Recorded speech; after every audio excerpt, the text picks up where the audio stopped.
Hello, good day to one and all. This is Miss A. Krishna Sundar, Assistant Professor, Department of English, KAHM Unity Women's College, Manjeri. Today we are going to discuss Aristotle and his Poetics from chapter 21 to 26.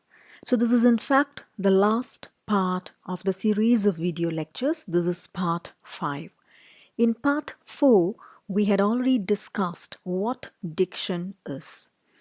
So here we go ahead with the next chapters, chapter 21 and 22.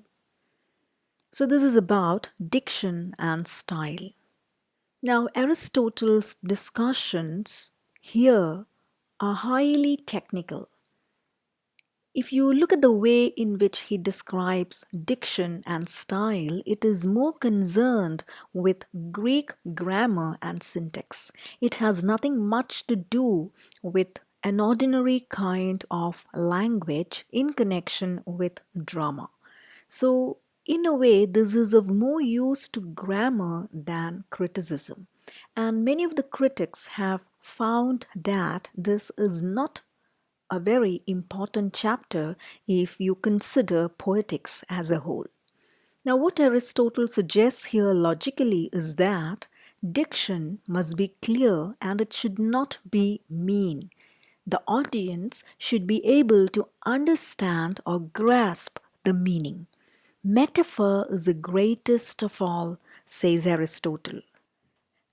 Metaphor, which is in fact is a figure of speech which actually draws a number of similarities. So Aristotle says that metaphor is the greatest of all.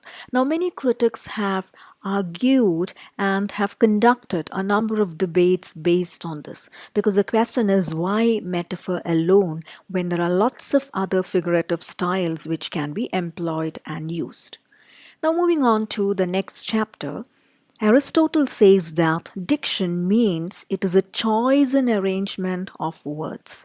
And now he goes into the detailing of the different choices or the different kinds of words which can be used. So he says there are 6 types of words and terms that can be employed in a drama. Now, the first one is an ordinary speech, which can be used in a very normal way, like everyday speech. Then comes foreign terms. Now, this includes a number of terms which are actually taken from other language. For example, a lot of French terms which might have been into the real current vocabulary of many other language systems. Again, metaphorical words. Then comes contracted forms, again new coinages, and ornamental kind of language. Now, ornamental kind of language might be employed definitely when you are talking about the context of a king or a nobleman. And sometimes new coinages. Now, for example, if you look at some of the words created or some of the usages which are done by Shakespeare. Now, Shakespeare in Julius Caesar says this was the most unkindest cut of all. Now, if you look at the grammatical structure, this is in fact grammatically incorrect. But still, the most unkindest cut of all, this part has been used as a common everyday speech in our life today. This is the most quoted kind of a phrase in today's world. So sometimes certain new coinages can get its meaning out of its context even when the grammatical part is incorrect. Again, certain metaphorical words like cold-blooded, etc. So when you talk about the term blood, it is always warmth which comes, but here he talks about cold-blooded human beings. So all these can be associated with the style employed through diction. Now moving on to the next chapter, chapter 23. Now we can see the last chapters are ineffectively the same repetitive chapters because they give us the same kind of points which had already been in discussion in the initial chapters. So in chapter 23, he once again goes back to epic. Now, Aristotle discusses the term epic after tragedy. So he has given a great detailing on tragedy and now he discusses epic again. But he had already discussed the differences between epic and tragedy in the initial chapters. If you remember, he has drawn a number of similarities and he has also quoted a number of differences. Now he says epic is usually in versified language because it is not staged like a tragedy, and since it is coming in a written form, it includes a versified language. He also adds that there are lots of similarities and differences between an epic and a tragedy. But in both cases, we can see there is a unity of the story. This unity of the story is important in both epic and tragedy. And moreover, they would be having a beginning, a middle, and an end. Now, this is also very common in both epic and tragedy. Along with this, he brings in the name of the great epic writer from Greece, that is Homer. He says Homer has got a marvelous superiority even when he has written an epic. If you look at Homer's epic, Iliad or Odyssey, Aristotle says that he has employed a plurality of stories because it is not one single unified story which is coming in. It employs or it includes a lot of stories and multiple characters within the context of the epic. Now, if we are to look at the unity of the story as a unified action, this is something which is impossible.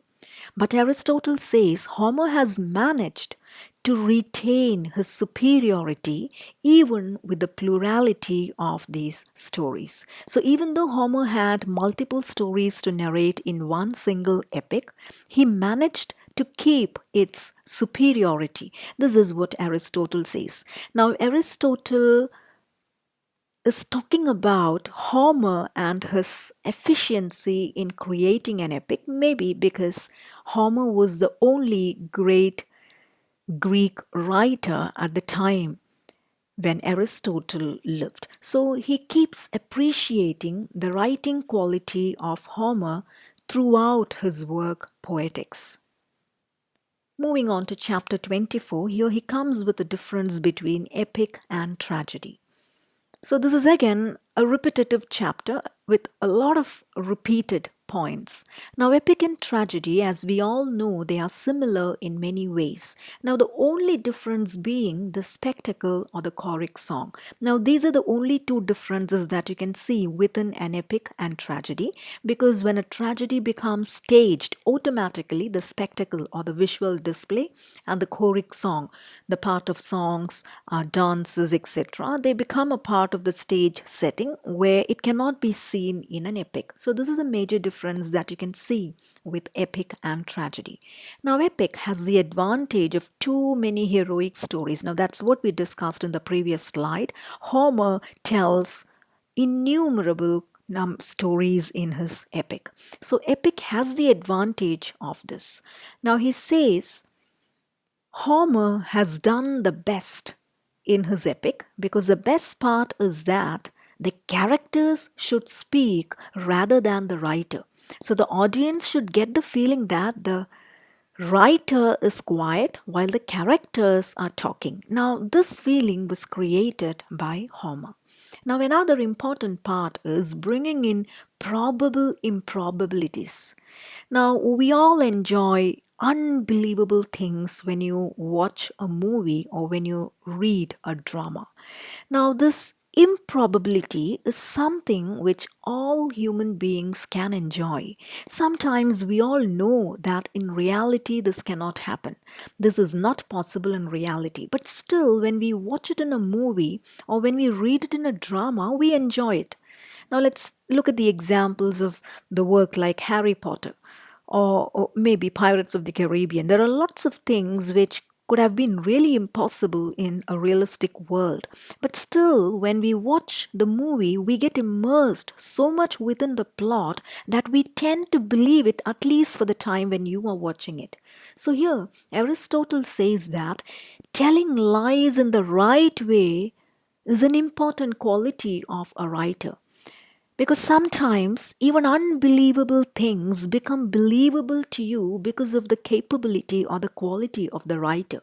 If you look at it in the case of a movie, you can call it as the quality of the director. And that is why you are able to enjoy it. You know well that this is not a reality. You clearly know that this is impossible in a realistic world, but still, the writer does it in a beautiful way that you forget this and you tend to believe it.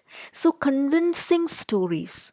You have to convince the audience with the stories. This is another important part of both epic and tragedy. So, this is what Coleridge talked about, a willing suspension of disbelief. So, at least for some time, you are pushed into or you are transported into a world which is not a realistic world. So, this is actually the quality that a writer comes up with. So, the credit here goes to the dramatist or the playwright or the director or the writer or the poet, maybe whoever it is.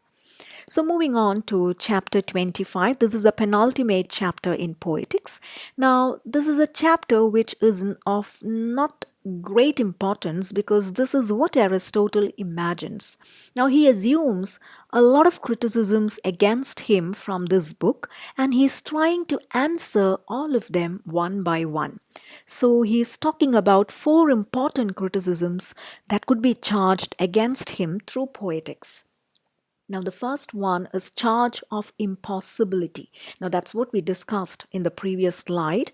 Then comes charge of irrationality, charge of immorality, and lack of correctness. Now, these are the four important criticisms that he believes would be pointed against him, and he's trying to answer all these charges. He's trying to justify how this becomes correct in or within the context of a drama.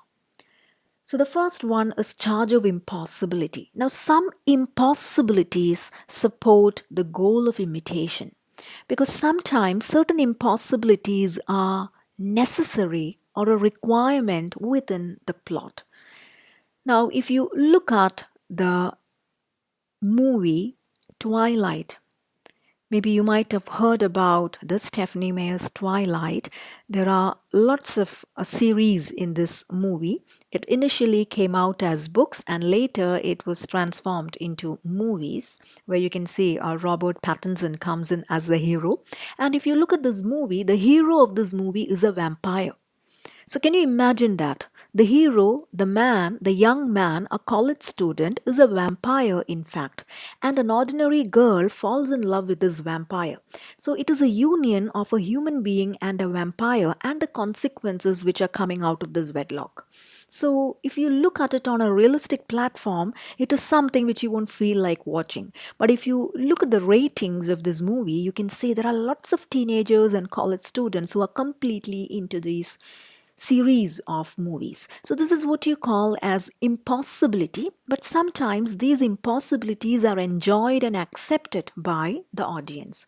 Again, the best example would be Daenerys Targaryen in the series, in the epic series Game of Thrones. If you look at her character, you can see she is known as a mother of dragons. She has got three dragons with her, three dragons who are just like her children. So can you imagine this in a realistic world? So this is highly impossible, something which cannot be really believable, as you can see, but still you tend to believe it when you are watching that particular epic. You know that this is not true, but still, when you understand it within the context of the plot, even you too agree with the fact that Daenerys has got three different dragons. So sometimes this impossibility could be the goal of imitation.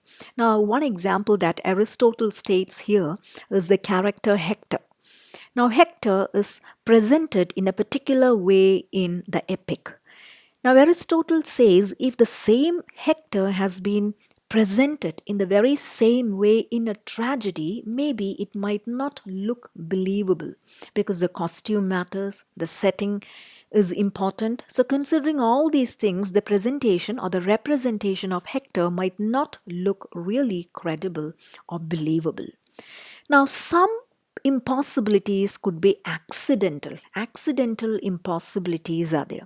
Now, sometimes an author might represent a unicorn without horns. So, this can be an accidental kind of impossibility, but still, if it is something which is related or something which goes along with the plot or the theme of the plot, people will not question that. So, ultimately, Aristotle says that a poet always speaks about what ought to be. Remember, in one chapter, we discussed the difference between being a poet and being a historian. A historian will speak about the past events, whereas a poet will speak about the future. So the poet has the right to talk about something which ought to be rather than what it is. So, considering this freedom given to the poet, it is okay even if impossible things are represented. Now, the next one is a charge of irrationality. Now, rationality is a very abstract kind of term because what is rational for me might not be rational for you. And what had been rational in the 16th century might not be rational in today's world. If you look at 16th century Elizabethan period, women never wrote, women never participated in drama. So if you look at today's world, we live in a totally different world. So this irrationality depends purely on time because what is acceptable at one point of time might not be acceptable after thousands of years. Now imagine the time of Aristotle. That was a time when women were treated as inferiors. They were not given any kind of position.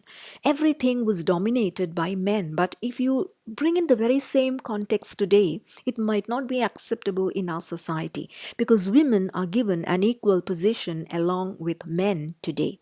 So it depends purely on time.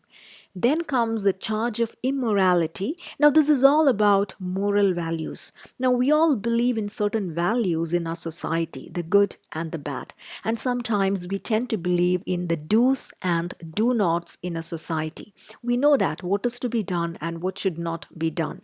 So, the greater good of society is to be considered here. This is what Aristotle says. What is represented in a tragedy should be equated with the greater good of the society.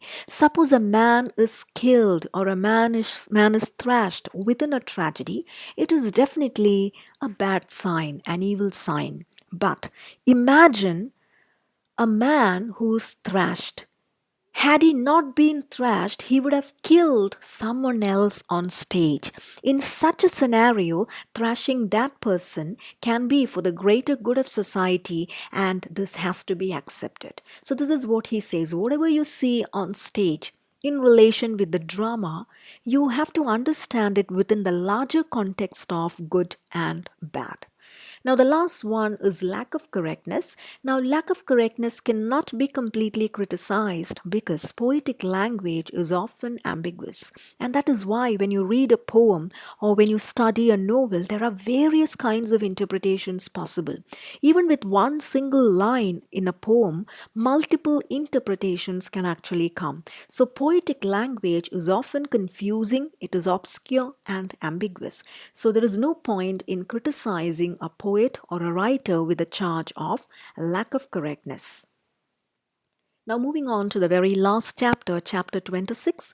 Again, he discusses epic and tragedy, and he comes to the conclusion that tragedy is superior. Now, tragedy is often criticized because it is theatrical and more exaggerated, and that's very true. When you read an epic poem and when you see the very same story being staged as a tragedy, the effects are different. Because in tragedy, which is being showcased on the stage, it becomes more theatrical with a lot of things like stage settings, props, light settings, again the costumes, masks, etc. So it is an exaggerated way of representation. emotion. But he says tragedy is superior because it contains all elements necessary for tragic pleasure. Now, what is the ultimate point of a tragedy? A tragedy should ultimately bring catharsis to the people, and this is possible with a staged drama. And moreover, he says a tragedy is shorter compared to an epic because an epic can be very, very long. If you look at Mahabharata or Ramayana, you can see how lengthy it is. So a tragedy is shorter. Remember the unity of time where it happens within one movement of the sun, one revolution of the sun, that is 24 hours. That is what Aristotle says. So, being shorter, it is more concentrated and it has got a greater unity which will help you to attain poetic effect. Now, what is this poetic effect? The poetic effect is again catharsis or the purgation of emotion. So Aristotle finally concludes with tragedy's superiority, and he says that the catharsis is more powerful and more effective in a tragedy rather than an epic because of these reasons. So, with this, we come to the end of Aristotle's Poetics. So, thank you very much for your patient listening. If you have any queries, suggestions, or if you need more assistance, please feel free to get connected with me through my email ID. So, thank you very much. Thank you.